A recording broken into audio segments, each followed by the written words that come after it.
Sometimes when you're out, take some pictures in nature, either the weather is not cooperating, it's not exactly what you expected, or the light is not great, or sometimes you cannot find the subject you are interested in. So what are you gonna do in this kind of situation?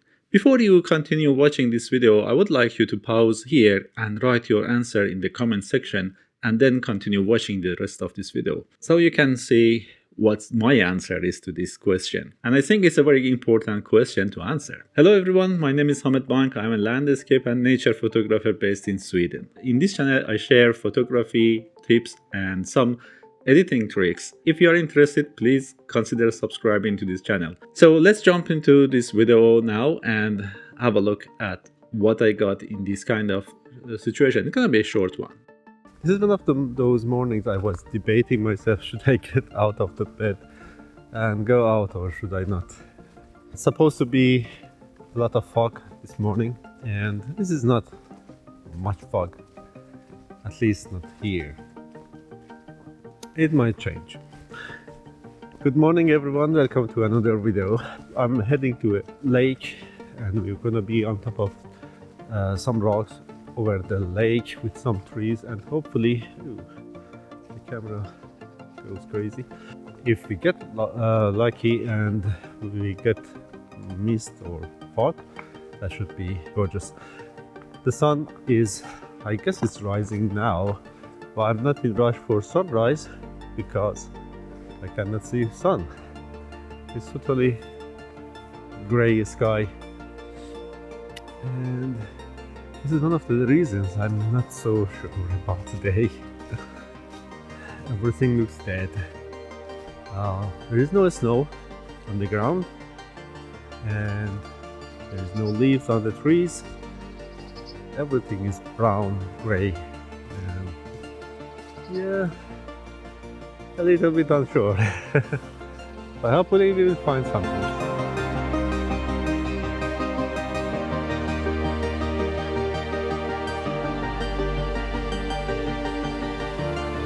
It's super disappointing. It's fog all around this area, but not here where I am standing.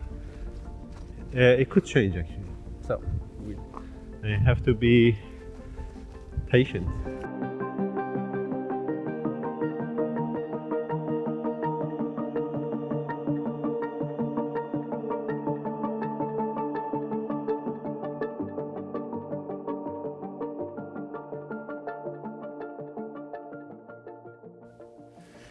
Looks like I'm crawling awkwardly on the ice, but actually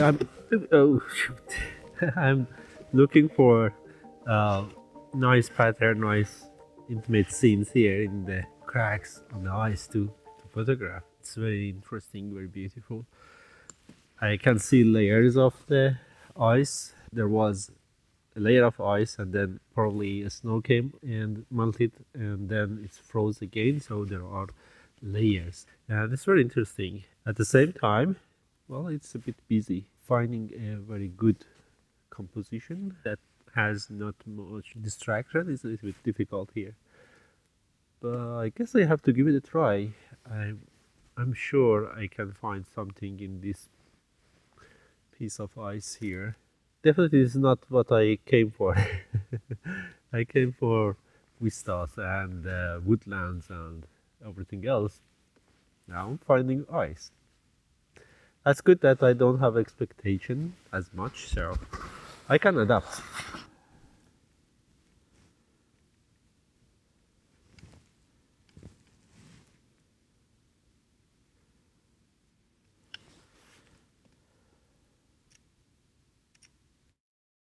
I think this is a nice subject. Some kelp or reeds that are frozen inside the ice with bubbles around them. It's an abstract image. The tripod is sliding, so it's easy to adjust the composition, but just moving the tripod a little bit, slide it on the ice and then get it in the position I want. 2-second timer, just to be safe. I'm using f16 because, as I said, there are layers of ice that I want to have most part in focus, so I don't want to focus stack these images. ISO 400, 1 second exposure.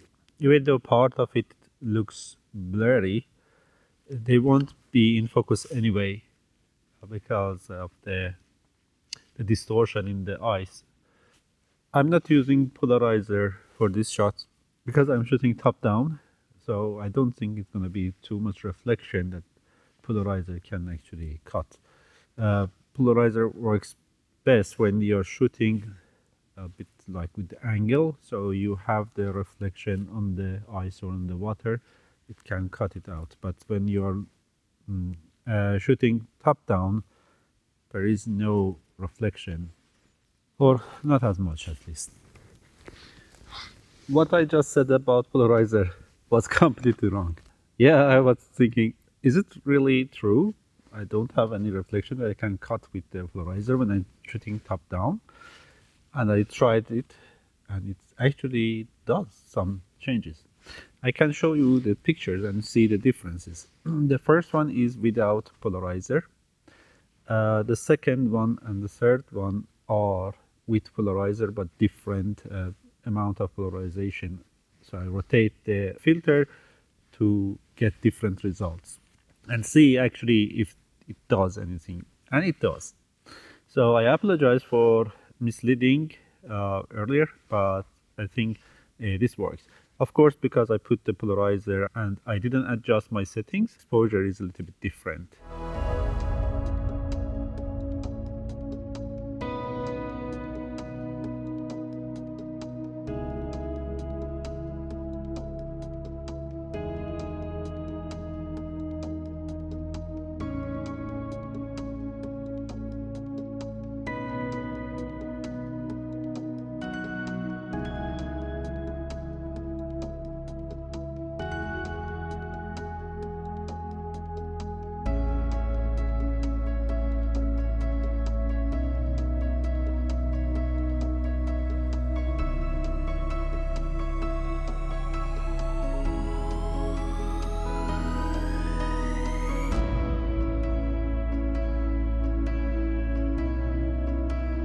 On that day, I went on top of the hill after this part of the video, and I continued vlogging and taking some pictures, as I said in the beginning.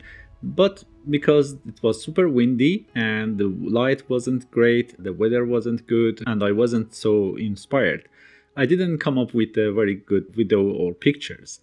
So I'm not gonna waste your time with that part of the video, but I had a point to make in that part, which I'm gonna repeat now. A few months ago, I posted a video, and in the end of this video, I said something that I guess is a very important point, and I'm gonna repeat it here again. When I'm out and don't find the subject that inspire me, or I can't find a good subject, sometimes I switch lenses. If I'm using a wide-angle lens, I switch to a telephoto lens. Or if I'm using a telephoto lens, perhaps I can switch to a wider angle lenses. And it's good to change the photography gear in your mind as well, to think out of the box, to think differently and look at the scene differently, and you always can find something to photograph. I know it's not always 100% possible to do. It's okay to be sad when your plan fails, or the weather is not great, or the subject you are looking for, you cannot find it. And trust me, it's happened to me all the time. But when you shift the photography gears in your mind, actually it opens up some possibilities for you, and you may come up with some images that you never thought about it before. And I know it's not gonna happen every single time, but sometimes, right? And the most important part is you will enjoy the process, you will enjoy photography, you will enjoy being out in nature. And that's the biggest point with our nature photography, with our landscape photography, to be out, to enjoy the weather, to enjoy the elements, enjoy the landscape. In the past, I have come up with some pictures that in that kind of situation that I kind of liked. One example was the pictures I took today in this video, those abstract images of the ice. I often find myself loving that kind of creativity, when you find something that doesn't look quite interesting, but you can come up with the interesting photograph or piece of art that might only resonate with you, and maybe wouldn't like it or love it as much as you do, but that's also very personal thing. I love that kind of photos. You might not like them, but you might come up with the photos that you like and someone else doesn't enjoy it as much. But that's beside the point here. If you think this video was helpful, please give it a thumbs up and subscribe to the channel so you won't miss the next one. Until next video, please take care and have fun with your photography.